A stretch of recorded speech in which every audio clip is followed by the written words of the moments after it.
बच्चों कैसे हैं आप लोग।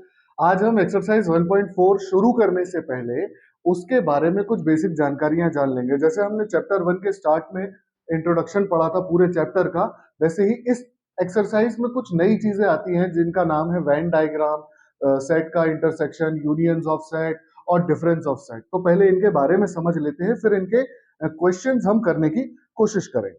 तो सबसे पहले तो हम समझने की बात कर रहे हैं उस टॉपिक को जिस टॉपिक का नाम है वेन डायग्राम। चलो, यहां से नाम से तो आपको क्लियरली पता चल रहा है कि इसमें किसी तरह के डायग्राम्स का इस्तेमाल किया जाता होगा सर जी। ठीक है, डायग्राम में का ही इस्तेमाल किया जाता है। अब आप बोलो कि सर मैथ्स में कैसे डायग्राम्स होते हैं, तो यार बेवकूफ हो तुम, मैथ्स में तो डायग्राम्स होते हैं। चलो, किस तरह के डायग्राम्स है वेन डायग्राम्स, पहले ये समझते हैं। वो समझने से पहले वेन डायग्राम किसने दिया वो जान लो। वेन डायग्राम के बारे में बताया गया था एक व्यक्ति के द्वारा जिसका नाम था जॉन वेन। जॉन वेन ये 1834 में पैदा हुए थे। कब पैदा हुए थे? 1834 में, और 1883 में मेरा ख्याल है ये भगवान जी को प्यारे हो गए थे, ऊपर चले गए थे। ये कहाँ के थे साहब? ये थे इंग्लैंड के। जैसे हम इंडिया के हैं ना, हम लोगों को इंडियन कहा जाता है, वैसे इंग्लैंड के लोगों को इंग्लैंडियन नहीं कहा जाता, उनको कहा जाता है इंग्लिश पीपल। तो he was an English mathematician. अच्छा, ज्यादातर काम उन्होंने लॉग्स को लेकर किया था, है ना। मैथ्स में हम जो वो डिफरेंशिएशन में पढ़ते हैं, अभी आप 9th चैप्टर में पढ़ेंगे डिफरेंशिएशन, तो उसमें लॉगरिथम आता है, एल्गोरिथम आता है, उनको लेकर इन्होंने काम किया था। तो ये मैथमेटिशियन से ज्यादा कहलाए जाते थे लॉजिशियन। फिजिक्स पर काम करने वाला फिजिशियन, केमिस्ट्री पर काम करने वाला केमिस्ट कहलाता है, मैथ्स वाला मैथमेटिशियन कहलाता है। तो इन्होंने लॉग्स पर बहुत ज्यादा काम किया था, तो ये लॉजिशियन कहलाते थे। अब मुद्दे की बात यह है सर कि इस जनरल नॉलेज से, इस जीके से हमारा कुछ नहीं होना है। हमारा तो होना है कि हमें डायग्राम्स के बारे में कुछ पता होना चाहिए। तो भैया एक चीज आप जान लो कि वेन डायग्राम में कुछ चीजें बड़ी इंपॉर्टेंट होती है, जिसमें से पहली है यूनिवर्सल सेट। अब यूनिवर्सल सेट के बारे में आप जानते हो क्या होता है यूनिवर्सल सेट? यूनिवर्सल सेट सबसे बड़ा सेट है, उसमें सब कुछ है। जैसे मान लीजिए अगर मैं ट्राइंगल्स की बात कर रहा हूँ, इक्विलेटरल ट्राइंगल्स की बात कर रहा हूँ, तो इसका यूनिवर्सल सेट क्या होगा? दुनिया के सारे ट्राइंगल्स यूनिवर्सल सेट होगा। उस पूरे बड़े से यूनिवर्सल सेट में से मैंने सारे इक्विलेटरल ट्राइंगल निकाल कर रख दिए, तो ये बनेगा मेरा सबसेट, वो होगा मेरा यूनिवर्सल सेट। बात इतनी क्लियर है? जैसे कि अगर मैं बात करूं कि आपके स्कूल में जितने भी बच्चे हैं, सारे के सारे बच्चे, वो बनेगा यूनिवर्सल सेट। लेकिन उन सारे बच्चों में से क्लास 11th के बच्चे निकालकर मैंने रख दिए, तो वो यूनिवर्सल सेट है, और ये उस यूनिवर्सल सेट का सबसेट है। बात समझ में आई? तो इसमें यूनिवर्सल सेट होते हैं, और इसके अलावा जितने भी छोटे छोटे सेट बनाए जाते हैं वो होते हैं आपके सबसेट्स। क्या होते हैं? सबसेट्स। चलिए, यूनिवर्सल सेट को रेक्टेंगल से डिनोट किया जाता है। किससे डिनोट किया जाता है? रेक्टेंगल से। मतलब जो यूनिवर्सल सेट होगा, जो बड़ा वाला सेट होगा, उसको एक ट्राइंगल से डिनोट किया जाएगा, और जो सबसेट होंगे वो डिनोट किए जाते हैं क्लोज्ड कर्व से। किससे? क्लोज्ड कर्व से। मैं लिख देता हूं क्लोज्ड कर्व। लेकिन ज्यादातर यूजुअली इस्तेमाल किए जाते हैं सर्कल्स, तो मैं लिख देता हूं यूजुअली सर्कल्स। सर्कल्स कैसे होते हैं? कर्व्स का मतलब ऐसा फिगर जो स्ट्रेट लाइन से ना बना हो, कर्व से बना, वो कर्व्स कहलाते हैं। क्लोज्ड कर्व यानी कि वो बंद हो, वो कभी ना कभी जाकर कहीं ना कहीं जाकर क्लोज हो जाए, वो कहलाते हैं क्लोज्ड कर्व्स। चलिए, तो सर आपने कहानी बता दी, अब समझा भी दीजिए। चलिए, मैं एक यूनिवर्सल सेट लेता हूं, यू से डिनोट करते हैं। मैंने एक यूनिवर्सल सेट लिया, 1 2 3 4 5 6 7 8 9, 1 से लेकर 9 तक। तो मेरा जो यूनिवर्सल सेट ड्रॉ किया जाएगा वो एक रेक्टेंगल के फॉर्म में ऐसे ड्रॉ किया जाएगा, एक रेक्टेंगल के फॉर्म में ऐसे ड्रॉ किया जाएगा, जिसको मैं नाम दे दूंगा यूनिवर्सल सेट यानी कि यू। अब इस यूनिवर्सल सेट से मान लीजिए मैंने एक सबसेट निकाला जो कि है 2 4 6 8। दूसरा भी निकाला मैंने 1 3 5 7 9। दो सेट निकाल दिए। अब देखना ये कैसे डिनोट किए जाएंगे। सॉरी सॉरी, एक सेकंड के लिए गायब हुआ, उसके लिए मैं माफी चाहता हूँ। मेरा मार्कर गिर गया था, बड़ा गिरा हुआ मार्कर है। यूनिवर्सल सेट मैंने बना दिया है, उसके अंदर सेट ए सेट बी। चलो, यूनिवर्सल सेट के हमारे एलिमेंट्स क्या हैं? 1 2 3 4 5 6 7 8 एंड 9। सारे के सारे एलिमेंट्स आ गए यूनिवर्सल सेट में। अब ये उसके सबसेट है 2 4 6 8। सबसेट को कैसे डिनोट करते हैं? क्लोज्ड कर्व से। दूसरा वाला सबसेट क्या है? 1 3 5 7 9, मैंने उसको भी क्लोज्ड कर्व से डिनोट कर देना है। ये वाला सेट मेरा ए है और ये वाला मेरा बी है। तो वैन डायग्राम क्या करता है? मैथमेटिकल नंबर को डायग्राम के फॉर्म में आपके सामने शो कर देता है। लेकिन ध्यान देने वाली बात है कि सर अगर ऐसा हो कि इन दोनों में कोई नंबर ऐसा निकला है जो दोनों में ही हो, तब क्या होगा? चलो बना लेते हैं, मान लेते हैं कि हमारे पास एक और नंबर है सेट ए में 9। हमारे पास सेट में एक और नंबर है 9 और जो कि सेट बी में भी है। तो क्या सर 9 दो बार लिखा जाएगा, डायग्राम में दो बार बनाया जाएगा? बिल्कुल नहीं। तब सेट कुछ इस तरह से बनाया जाएगा, बताया जाएगा। देखो सेट में हम क्या करते हैं? सेट में हम कभी भी नंबर रिपीट नहीं करते, कोई भी ऑब्जेक्ट को रिपीट नहीं किया जाता है। यानी कि अगर वेन डायग्राम में भी बना रहे हैं हम तो भी नंबर रिपीट नहीं होगा। पहले मैं सेट ए बनाता हूं, सेट बी बनाऊंगा बाद में। सेट ए क्या है? 2 4 6 8 9। मैंने लिख देना है 2 4 6 8 और 9। क्या ये सेट ए में है? बिल्कुल है, ए के अंदर ही है ना। अब मैं आता हूं सेट बी पर 1 3 5 7 9 1 3 5 7। देखो सेट बी में भी 9 है। क्या मैंने 9 नंबर को दो बार लिखा? बिल्कुल नहीं। लेकिन क्या वो दोनों सबसेट में आ गया? हाँ जी बिल्कुल आ गया। यही वेन डायग्राम्स का काम होता है। यही क्या काम होता है? वेन डायग्राम्स का काम होता है। अभी आपको अगर बात समझ में आई हो तो मैं आगे के टॉपिक पर बढ़ता हूं। वेन डायग्राम समझने के बाद, वेन डायग्राम्स समझने के बाद ये चीज क्या है, वो क्या है, वो क्या है? सर इनको कहते हैं ऑपरेशंस। क्या कहते हैं? Operations on set. आप सेट पर किस किस तरह के ऑपरेशन लगा सकते हो, ये चीजें बताते हैं। सबसे पहला ऑपरेशन है यूनियन। क्या है? यूनियन। अच्छा, इसको डिनोट करने के लिए जो सिंबल इस्तेमाल होता है वो चौड़ा सा यू होता है। ठीक है ना? आप बनाते टाइम ध्यान रखना भाई, चौड़ा, नॉर्मल यू नहीं होता है। नॉर्मल यू ऐसा होगा, वो यूनिवर्सल सेट को बिलोंग करता है। और ये इसको चौड़ा कर दो तो आपका बन जाता है यूनियन। अब यूनियन का मतलब क्या होता है मैं दोनों में बताऊंगा। नॉर्मली यूनियन सेट में कैसे किया जाता है और वेन डायग्राम में यूनियन कैसे निकाला जाता है वो सब मैं बताऊंगा। तो पहले अपन नॉर्मली ले लेते हैं। नॉर्मली लेने के लिए क्या किया मैंने? मैंने मान लेना है एक सेट है मेरे पास 1 2 3 4 और दूसरा सेट है मेरे पास 3 4 5 एंड 6। दो सेट मैंने ले लिए हैं। पता नहीं किस तरह की टेक्निकल ग्लिच आ रही है, इग्नोर करते हुए वापस आते हैं। सेट ए है मान लीजिए मेरा 1 2 3 4, सेट बी है मान लीजिए मेरा 3 4 5 एंड 6।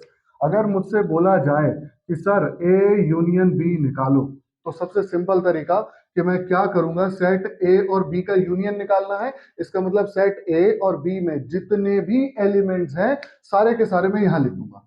क्या कर दूंगा? सारे के सारे यहां लिख दूंगा। लिख देता हूं। पहले सेट में है 1 2 3 एंड 4। फिर दूसरे वाले में क्या है? 3 4 5 एंड 6। 3 4 ऑलरेडी लिखा है तो मैं इनको लिख देना है 5 एंड 6। बात क्या है? बात सर सिर्फ इतनी सी है, बात सिर्फ इतनी सी है कि हम सेट के अंदर जब भी कोई एलिमेंट लिखते हैं तो उसे रिपीट नहीं किया जाता। जब भी हम सेट के अंदर कोई एलिमेंट लिखते हैं उसे रिपीट नहीं किया जाता। तो 3 और 4 दो बार था, लेकिन यूनियन बनाते टाइम मैं दोबारा उसे नहीं लिखूंगा। देखें, हम वेन डायग्राम में देखते हैं किस तरह से होगा ये मेरा यूनिवर्सल सेट है। अब मुझे नहीं पता यूनिवर्सल सेट क्या है, फिलहाल के लिए मान लेते हैं all the real numbers are in the universal set. जितने भी रियल नंबर हैं सारे के सारे मेरे यूनिवर्सल सेट में हैं। अब इस यूनिवर्सल सेट के बहुत सारे सबसेट हैं जिनमें से दो मेरे पास गिवन है, सेट ए एंड बी। इनका मुझे यूनियन निकालना है। पहले तो देखो set A and B, set A and B. A क्या है? 1 2 3 4। सेट बी क्या है? 3 4 5 एंड 6। अब जब मैं यूनियन निकालूंगा, देखो ये आपको बात समझ में आई होगी मेरे हिसाब से। जब मैं यूनियन निकालूंगा तब मैं क्या करूंगा? तो मैं वेन डायग्राम में देखूंगा मेरा जो सेट ए है और सेट बी है, इन दोनों कर्व को मिलाकर क्या क्या एलिमेंट आ रहे हैं? 1 2 3 4 5 6, 1 2 3 4 5 6, ये इसका यूनियन कहलाएगा। मिले हुए में कितने एलिमेंट्स हैं, रिपीट नहीं लिखना है, मैं बार बार कह रहा हूं, रिपीट नहीं लिखना है। अब एक और ऑपरेशन होता है, एक और प्रॉपर्टी होती है जिसको हम कहते हैं इंटरसेक्शन। क्या कहते हैं? Intersections of sets.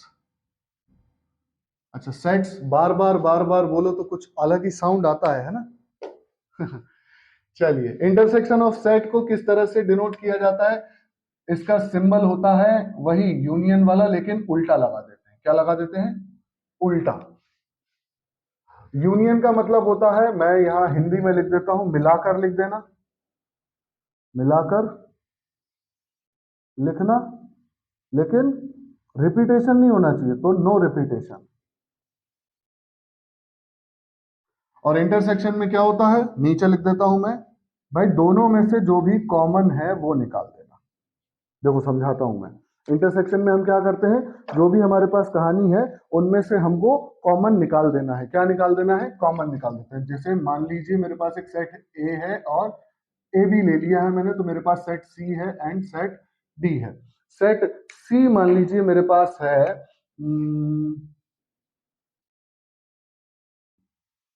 X Y Z, और सेट डी क्या है मेरे पास? मेरे पास है R S T U V W, R S T U V W. अब इसका इंटरसेक्शन कैसे निकलेगा? बहुत आसान है भाई। इंटरसेक्शन मतलब पहले तो ये सिंबल लगा दो आप अपना, और फिर ढूंढो इन दोनों में कॉमन क्या है। इन दोनों में क्या कॉमन है? कुछ भी नहीं। कुछ भी नहीं मतलब खाली सेट आएगा। खाली सेट मतलब फाइव। खाली सेट मतलब फाइव। लेकिन अगर अगर मैं इस सेट को बदल दूं, इस सेट में W भी ऐड कर दूं, तब क्या कॉमन आएगा? तब देखो दोनों में W है ना, तो मैं इंटरसेक्शन को किस तरह से लिखूंगा? C intersection D। दोनों में जो चीज कॉमन है सिर्फ वो लिखना है, और मेरा इंटरसेक्शन निकलकर तैयार। मेरा इंटरसेक्शन निकलकर तैयार। अब वेन डायग्राम में भी मैं आपको समझा देता हूं, वेन डायग्राम में भी मैं आपको समझा देता हूं। मेरा सेट सी क्या है? मेरा सेट सी है W X Y Z, और मेरा सेट D क्या है? देखो थोड़ा सा यूनिवर्सल सेट बड़ा बनाना पड़ेगा। मेरा सेट D जो है वो कहता है आपसे R S T U V और W। आपको दिखा कि नहीं दिखा, पर मुझे दिख गया। जब हम इंटरसेक्शन निकाल रहे हैं तो ये वाला हिस्सा आ जाता है। इंटरसेक्शन निकाल रहे हैं तो ये वाला हिस्सा, वो हिस्सा जो दोनों क्लोज्ड सरफेस में है, दोनों क्लोज्ड कर्व में है। और यूनियन निकालते टाइम क्या करते हैं हम? दोनों क्लोज्ड कर्व्स को पूरी तरह मिला देते हैं। इंटरसेक्शन में जो हिस्सा कॉमन है, जो हिस्सा एक दूसरे के ऊपर ओवरलैप कर रहा है, वो आता है, और ऐसे में क्या होता है? पूरा का पूरा आ जाता है। बात समझ में आई? बढ़िया। अब जो तीसरा ऑपरेशन करने वाले हैं हम, उसको कहते हैं डिफरेंस ऑफ सेट। जब हम तीसरा करने वाले हैं उसको कहते हैं हम डिफरेंस ऑफ सेट। चलो मैं लिख देता हूं,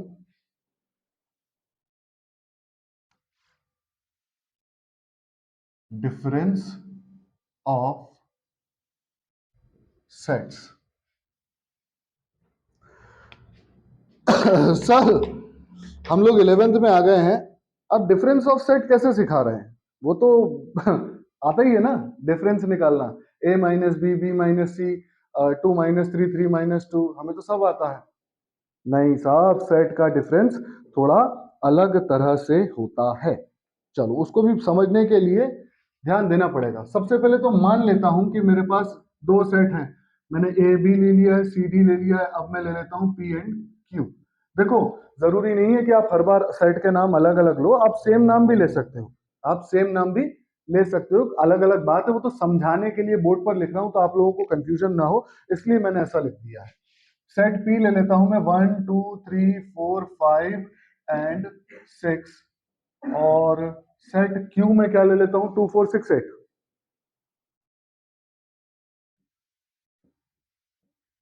सेट क्यू ले लिया है मैंने 2 4 6 8। अब अगर मुझे इनका डिफरेंस निकालने को कहा जाए, अब मुझे इनका डिफरेंस निकालने को कहा जाए तब क्या होगा, मैं लिखूंगा P माइनस क्यू। इसको पढ़ेंगे भी कैसे, P माइनस क्यू, डैश वगैरह मत पढ़ना, डैश वगैरह के फॉर्म में मत पढ़ना। अब P माइनस क्यू का मतलब होता है ऐसे एलिमेंट जो आगे है उस पर फोकस करना रहता है। सेट P के ऐसे एलिमेंट जो क्यू में नहीं है, सेट P के ऐसे एलिमेंट जो क्यू में नहीं है। सेट P के सारे एलिमेंट्स देखो, 2 क्यू में है, 4 क्यू में है, 6 क्यू में है, क्या क्या नहीं है क्यू में, 1 3 5, है कि नहीं। तो P माइनस क्यू मेरा क्या होगा, P माइनस क्यू मेरा होगा 1 3 एंड 5। रुको जरा, अगर मुझे Q माइनस P निकालने को दे दिया जाए, Q माइनस P निकालने को दे दिया जाए तब क्या होगा, तो मैं क्या देखूंगा, अब मेरा फोकस होगा सेट Q पर, मेरा फोकस होगा सेट Q पर, जो कि क्या कहेगा, ऐसे एलिमेंट्स जो सेट Q में तो है, जो सेट Q में तो है लेकिन सेट P में नहीं है। देखो ये जो मार्किंग की है मैं मिटाता हूं, सेट Q में है 2 4 6 8 और P में नहीं है, Q में है, Q में है, इसमें भी है, ये नहीं है। Q माइनस P में क्या आएगा, Q का ऐसा एलिमेंट जो P में नहीं है, जो है वो तो नहीं, जो नहीं है, क्योंकि ये तीनों एलिमेंट्स P में है, 8 है क्या, नहीं है, तो Q माइनस P आपका क्या आएगा, एक ऐसा सेट जिसमें ये एलिमेंट है, जिसमें ये एलिमेंट है।